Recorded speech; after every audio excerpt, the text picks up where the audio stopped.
Everyone, exercise 8.4 start करते हैं हम आज। पहला क्वेश्चन है मेरे पास, इसमें कह रहा है जो express the trigonometric ratio sine A sec A and tan A in a term of cot A. ठीक है, मतलब ये जो साइन ए है, सेक ए है और टेन ए है, इसको हमें कॉट ए के टर्म में क्या करना है, चेंज करना है। इन सब को हमें कॉट ए के फॉर्म में लिखना है, ये कह रहा है क्वेश्चन।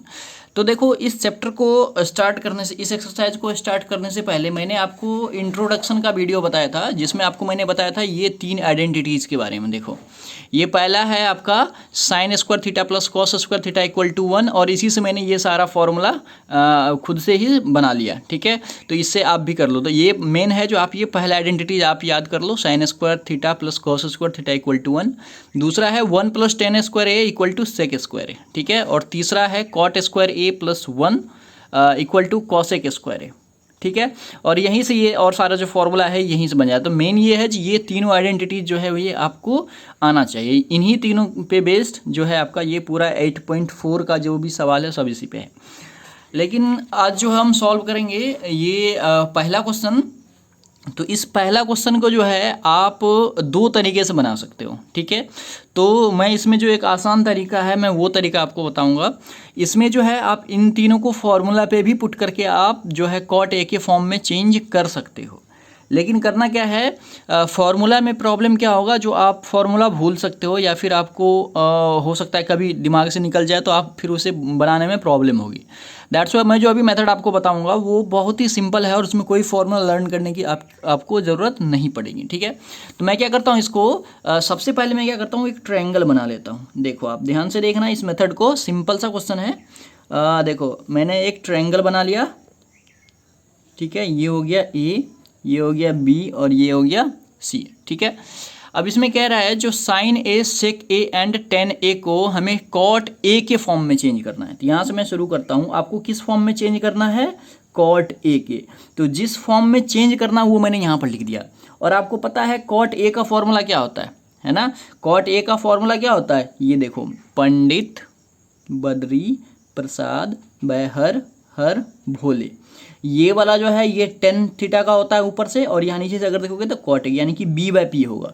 यहाँ से हो जाएगा बी बाय पी, मतलब कॉट ए का फॉर्मूला हो गया बी बाय पी। अब आप देखो, इस ट्रायंगल में देखो, ये 90 डिग्री है, यहाँ पर ये हाइपोटेनस है। ठीक है, और कॉट ए, एंगल ए है आपका ये वाला, तो इसके अकॉर्डिंग जो परपेंडिकुलर हो जाएगा ये हो जाएगा बी सी, और जो बेस हो जाएगा ये हो जाएगा। ठीक है, ये हो जाएगा आपका बेस, और ये हो गया आपका परपेंडिकुलर। ठीक है, तो यहाँ से आप क्या करोगे, इसके नीचे क्या करना है आपको, 1 कर देना। इसके नीचे कुछ भी नहीं है तो 1 है, कॉट ए के नीचे कुछ भी नहीं है तो 1 है। इसके आगे भी आप लिख दो, बी क्या है आपका, बी है आपका ए बी, और बाय में पी क्या है आपका बी सी। ठीक है, लिख दिया हमने। आप ध्यान से देखो, यहाँ से जो है ए बी का वैल्यू आपका क्या आ गया, ये जो ए बी है ये इसके इक्वल हो जाएगा, और ये जो बी सी है ये 1 के इक्वल हो गया। मतलब ए बी का इक्वल आपको आ गया कॉट ए। ठीक है, और बी सी का वैल्यू आ गया आपको 1। ठीक है, मतलब ये जो बी सी है ये आपका 1 हो जाएगा, और ए बी जो है ये आपका आ गया कॉट ए। मैं जो है ये ट्रायंगल कंप्लीट कर लूँगा, पहले ट्रायंगल के तीनों साइड मैं इसे कंप्लीट कर लेता हूँ, उसके बाद हम बहुत ही इजीली सॉल्व कर लेंगे। देखो, ये कॉट ए के फॉर्म में मैं तीनों साइड इसको लिख दूंगा, तब बहुत ही इजीली सॉल्व हो जाएगा। तो ए बी का वैल्यू कॉट ए हो गया। देखो, यहाँ से समझ में आया होगा आपको, कॉट ए बाय 1 कर दिया मैंने, और कॉट ए का फॉर्मूला होता है बी बाय पी, और इसका बी जो है वो ए बी है, और इसका पी जो है परपेंडिकुलर वो बी सी है। ठीक है, तो ये ए बी के इक्वल में कॉट ए लिख दिया मैंने, और बी सी के इक्वल में 1 लिख दिया। ऐसे ही होता है। ठीक है, यहाँ से मैंने लिख दिया। अब देखो, आपको क्या चाहिए, इसमें ए सी चाहिए। तो ए सी निकालने के लिए सबसे पहले मैं क्या करता हूँ, ए सी इक्वल वॉट, और ए सी मैं निकाल लेता हूँ। आपको पता है ये राइट एंगल ट्रायंगल है, तो आप इसमें ए सी का फॉर्मूला पाइथागोरस थ्योरम से आप यूज़ करके ए सी आप इजीली निकाल सकते हो। ठीक है, तो मैं क्या करता हूँ, in triangle A B C, in triangle A B C में by Pythagoras theorem by Pythagoras theorem. मैं पाइथागोरस थ्योरम का यूज कर रहा हूँ ABC ट्रायंगल में। तो पाइथागोरस थ्योरम क्या कहती है, इसका जो हाइपोटेनस का स्क्वायर होता है, मतलब AC का स्क्वायर, ये हाइपोटेनस है, इसका जो स्क्वायर होता है ये इक्वल होता है अदर टू साइड के सम के स्क्वायर का, मतलब AB का स्क्वायर प्लस BC का स्क्वायर। ठीक है, ये आपको पता है। तो देखो अब यहाँ पर मैं पुट कर देता हूँ, ए बी का वैल्यू क्या है, ए बी का वैल्यू कॉट ए है, यहाँ पर दे रखा है कॉट ए, तो ये मैं लिख देता हूँ यहाँ पर कॉट स्क्वायर ए। ठीक है, कॉट स्क्वायर ए, इसका स्क्वायर है ना तो कॉट स्क्वायर ए, अब प्लस BC का स्क्वायर। तो BC कितना दिया हुआ है, BC 1 है, ये 1 है, तो यहाँ पर 1 का स्क्वायर यानी कि 1 ही हो गया। ठीक है, 1 का स्क्वायर, तो यहाँ से AC का स्क्वायर आया है ये। ठीक है, तो यहाँ से AC का वैल्यू कितना आ जाएगा, ये आ जाएगा अंडर रूट, जैसे मैं यहाँ पर स्क्वायर हटाऊंगा तो ये रूट में आ जाएगा, और रूट में क्या आ जाएगा आपका कॉट स्क्वायर ए प्लस 1 का स्क्वायर 1। ठीक है, ये यहाँ से देखो आपको AC का भी वैल्यू मिल गया है। ठीक है, AC का भी वैल्यू मिल गया, ये क्या मैं यहाँ पर लिख देता हूँ अंडर रूट कॉट स्क्वायर ए माइनस 1। ठीक है, यहाँ तक लिख दिया मैंने। अब आप देख लो ये जो ट्रायंगल है ये आपका कंप्लीट हो चुका है, और अब देखो यहाँ पर भी कॉट ए आया है, यहाँ पर कॉट स्क्वायर ए माइनस 1, मतलब इसके जो है कॉट के फॉर्म में ही आ गया है, और ये तो 1 ही है तो इसको तो खैर कुछ नहीं कह सकते हम। देखो ये जो ट्रायंगल है ये कॉट ए के फॉर्म में आ चुका है, इसके साइड्स। ठीक है, अब आपको किसको किसको चेंज करना है, साइन ए, सेक ए और टेन ए।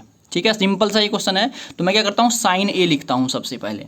तो देखो साइन ए इक्वल, तो साइन थीटा का फॉर्मूला क्या होता है, P/H होता है ना, परपेंडिकुलर बाय H, तो P/H साइन ए। अब देखो साइन ए आपका ये है, तो P क्या हो जाएगा, ये 1 हो जाएगा, BC/H, BC/AC, यहाँ से लिख देता हूँ मैं BC/AC। तो BC का वैल्यू क्या है, 1 है, BC का वैल्यू 1 है, और AC अभी अभी हमने निकाला है अंडर रूट कॉट स्क्वायर ए माइनस 1। तो मैं यहाँ पर लिख देता हूँ अंडर रूट कॉट स्क्वायर ए माइनस 1। देखो आप साइन ए को मैंने कॉट स्क्वायर के फॉर्म में चेंज कर दिया, तो पहला आंसर तो आपका यही हो गया।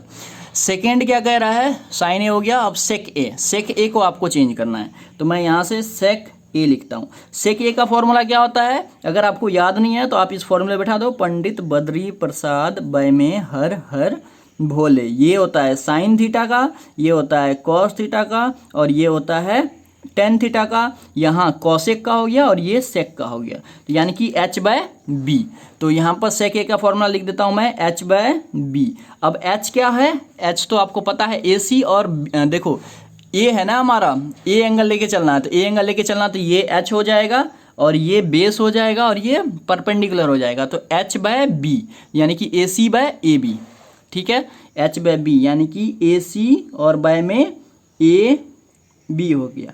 तो AC का वैल्यू अभी अभी हमने निकाला है, क्या है, अंडर रूट कॉट स्क्वायर ए माइनस 1, और AB का वैल्यू क्या है, AB का वैल्यू इसमें कॉट ए है, ट्रायंगल में देख लो आप, AB का वैल्यू कॉट ए है, यहाँ पे लिख भी रखा है मैंने, और ये AC का कॉट स्क्वायर ए माइनस 1 है। ठीक है, इसका देखते हैं हम। अब क्या है, टेन ए को भी आपको चेंज करना है, तो मैं यहाँ लिख देता हूँ टेन ए।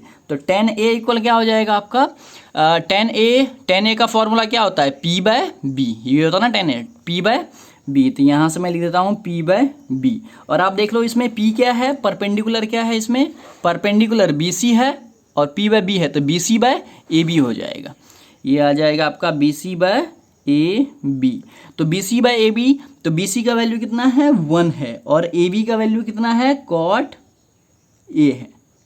ठीक है, तो देखो ये जो तीनों था, इन तीनों को मैंने कॉट के फॉर्म में चेंज कर दिया है, और यही तीनों जो है ये आपका क्या है, आंसर है। तीनों के तीनों कॉट के फॉर्म में आ गया है। तो इसे जो है मैंने ट्रायंगल कंप्लीट करके आपको बताया है, और ये बहुत ही सिंपल सा स्टेप है, आपको समझ में भी आएगा, और इसमें कोई भी मिस्टेक नहीं होगा आपसे, क्योंकि इसमें कोई फॉर्मूला का यूज़ नहीं है। जो फॉर्मूला का यूज़ है ये आप इसे ट्रिक से समझ सकते हो, तो इसको लर्न करने की हमें ज़रूरत नहीं है। तो इस मेथड से आप बनाओ, बहुत ही ईजी सा होगा और आपको समझ में भी आएगा। ठीक है, इसके दूसरा मेथड भी है, अगर आपको ये मेथड समझ में नहीं आएगा, अगर आप बोलोगे दूसरा मेथड भी बता तो मैं दूसरा मेथड भी बता दूंगा, लेकिन पहले आप इस मेथड को समझ लो, प्रॉब्लम होगी तब आप कमेंट करना, मैं आपको दूसरा मेथड भी बता दूंगा, ठीक है। और इसी तरीके का सेम क्वेश्चन नंबर 2 भी है, तो क्वेश्चन नंबर 2 को भी आप इसी तरीके से चेंज कर सकते हो, ठीक है। आप उसे घर पे खुद से ट्राई करना, अगर बन जाए तो ठीक है, ठीक है। तो आई होप आपको ये क्वेश्चन जो है इजीली समझ में आ गया होगा। तो फिर मिलते हैं हम नेक्स्ट वीडियो में नेक्स्ट क्वेश्चन के साथ।